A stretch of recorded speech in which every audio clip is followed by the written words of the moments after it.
You know, I've said from the beginning that ultimately my voice is not only for Gloria Pointer, but it's for victims everywhere who have been left voiceless by their perpetrators. So we can argue all day long about the defendant's rights being violated, but what about the rights of the victims, that they had a right to life? You know, so I just want my presence to be like, okay, you want us to feel sorry for you, but what about these people who are in innocent, cold graves? Somebody has to speak for them, and I think that that's what my presence here today is doing. It's just a reminder that Gloria did have a right, and she had a right to life too, and that was taken away.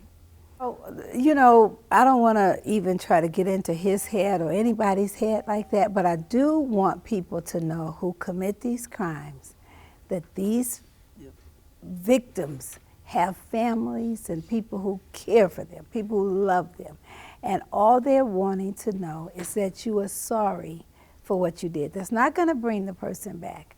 So, but to drag it out like this still says, woe is me, what about me? And that takes away from the victims.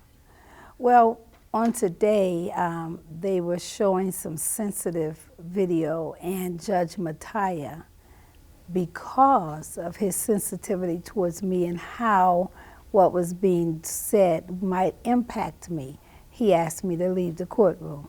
So in the past, I might have thought that the system is a machine, non-caring, non-feeling, but you can see today from the actions of the judge that they do care.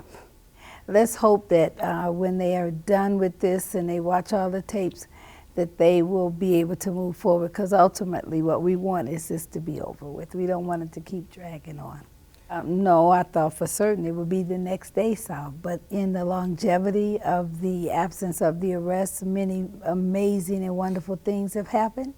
And so I make a conscious decision every day to focus on that, you know, and not necessarily the way she died, but the fact that she lived, and because she lives, because she did live, other people are able to live as well.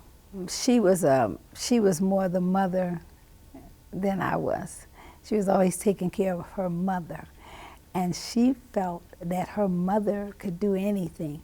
So for years I felt like a failure as a mother for not protecting her more. But I can assure you that if she was here, she'd be like, oh, Mom, get over it. You know, you're doing a good job. Okay. I want to say to families out there who have unsolved cases, and I see them because they call me almost every day, never give up hope, that this tells you after 29 years, it's all possible. So I say to those families, and you know who you are, don't give up hope.